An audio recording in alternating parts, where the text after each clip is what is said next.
जय श्री कृष्ण। राधे। आज हम श्री विष्णु पुराण में प्रथम अंश में 18वें अध्याय का वर्णन सुनेंगे, जिसमें प्रहलाद को मारने के लिए विष, शस्त्र और अग्नि आदि का प्रयोग एवं प्रहलाद कृत भगवत स्तुति का वर्णन किया गया है।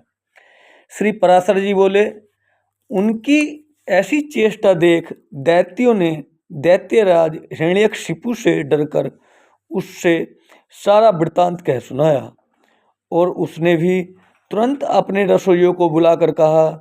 हिरण्यकशिपु बोला, अरे सूदगण, मेरा यह दुष्ट और दुर्मति पुत्र औरों को भी कुमार्ग का उपदेश देता है, अतः तुम शीघ्र ही मार डालो।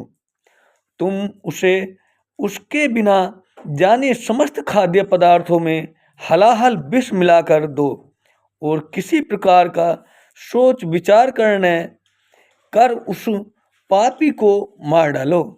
श्री पराशर जी बोले, तब उन रसोइयों ने महात्मा प्रहलाद को जैसी कि उसके पिता ने आज्ञा दी थी उसी के अनुसार विष दे दिया। हे मैत्रेय, तब वे उस घोर हलाहल विष को भगवान के उच्चारण से अभिमंत्रित कर अन्न के साथ खा गए तथा भगवान नाम के प्रभाव से निस्तेज हुए उस विष को खाकर उसे बिना किसी विकार के पचाकर स्वस्थ चित्त से स्थित रहे। उस महान विष को पचा हुआ देख रसोइयों ने भय से व्याकुल हो हिरण्यकशिपु के पास जा उसे प्रणाम करके कहा। सूदगण बोले, हे दैत्यराज, हमने उसकी आज्ञा से अत्यंत तीक्ष्ण विष दिया था, तथापि आपके पुत्र प्रहलाद ने उसे अन्न के साथ पचा लिया। हिरण्यकशिपु बोला, हे पुरोहितगण, शीघ्रता करो, उसे नष्ट करने के लिए अब कृत्या उत्पन्न करो और देरी न करो। श्री पराशर जी बोले, तब पुरोहितों ने अति विनीत प्रहलाद से उसके पास जाकर शांतिपूर्वक कहा। पुरोहित बोले, हे आयुष्मान, तुम त्रिलोकी में विख्यात ब्रह्मा जी के कुल में उत्पन्न हुए हो और दैत्यराज हिरण्यकशिपु के पुत्र हो। तुम्हें देवता, अनंत अथवा और भी किसी से क्या प्रयोजन है? तुम्हारे पिता तुम्हारे तथा संपूर्ण लोकों के आश्रय हैं और तुम भी ऐसे ही होगे, इसलिए तुम यह विपक्ष की स्तुति करना छोड़ दो। तुम्हारे पिता सब प्रकार प्रशंसनीय हैं और वे ही समस्त गुरुओं में परम गुरु हैं। प्रहलाद जी बोले, हे महाभागगण, यह ठीक ही है। इस संपूर्ण त्रिलोकी में भगवान मरीचि का यह महान कुल अवश्य ही प्रशंसनीय है, इसमें कोई भी अन्यथा नहीं कह सकता, और मेरे पिताजी भी संपूर्ण जगत में बहुत बड़े पराक्रमी हैं, यह भी मैं जानता हूँ। यह बात भी बिल्कुल ठीक है, अन्यथा नहीं। और आपने जो कहा कि समस्त गुरुओं में पिता ही परम गुरु है, इसमें भी मुझे लेश मात्र संदेह नहीं है। पिताजी परम गुरु हैं और प्रयत्न पूर्वक पूजनीय है, इसमें कोई संदेह नहीं है।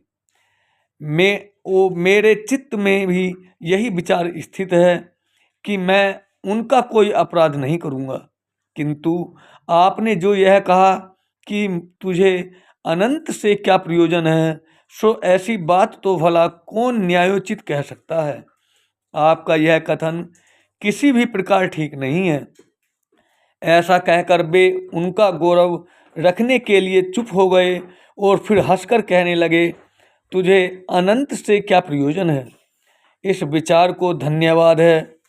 हे मेरे गुरुगण, आप कहते हैं कि तुझे अनंत से क्या प्रयोजन है, धन्यवाद है आपके इस विचार को। अच्छा, यदि आपको बुरा न लगे तो मुझे अनंत से क्या प्रयोजन है सो सुनिए। धर्म, अर्थ, काम और मोक्ष, ये चार पुरुषार्थ कहे जाते हैं। ये चारों ही जिनसे सिद्ध होते हैं, उनसे क्या प्रयोजन? आपके इस कथन को क्या कहा जाए? और अनंत से ही दक्ष और मरीचि आदि तथा अन्यान्य ऋषीश्वरों को धर्म, किन्हीं अन्य मुनीश्वरों को अर्थ एवं अन्य किन्हीं को काम की प्राप्ति हुई है। किन्हीं अन्य महापुरुषों ने ज्ञान, ध्यान और समाधि के द्वारा उन्हीं के तत्व को जानकर अपने संसार बंधन को काटकर मोक्ष पद प्राप्त किया है। अतः संपत्ति, ऐश्वर्य, महात्म्य, ज्ञान, संतति और कर्म तथा मोक्ष, इन सब की एकमात्र मूल श्री हरि की आराधना ही उपार्जनीय है।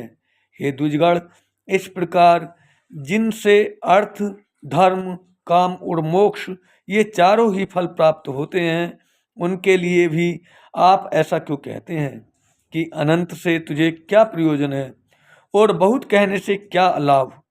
आप लोग तो मेरे गुरु हैं, उचित अनुचित सभी कुछ कह सकते हैं और मुझे तो विचार भी बहुत कम है। इस विषय में अधिक क्या कहा जाए।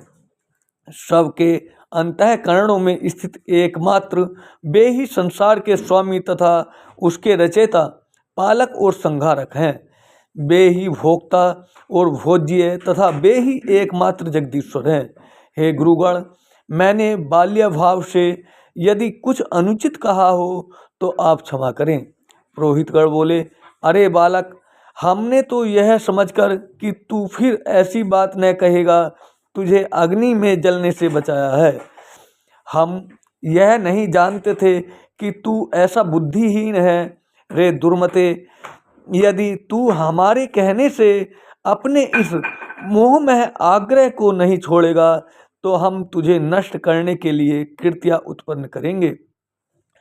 प्रहलाद जी बोले, कौन जीव किससे मारा जाता है और कौन किससे रक्षित होता है? शुभ और अशुभ आचरणों के द्वारा आत्मा स्वयं ही अपनी रक्षा और नाश करता है। कर्मों के कारण ही सब उत्पन्न होते हैं और कर्म ही उनकी शुभाशुभ गतियों के साधन हैं। इसलिए प्रयत्न पूर्वक शुभ कर्मों का ही आचरण करना चाहिए। श्री पराशर जी बोले, उनके ऐसा कहने पर उन दैत्यराज ने पुरोहितों ने क्रोधित होकर अग्नि शिखा के समान प्रज्वलित शरीर वाली कृत्या उत्पन्न कर दी।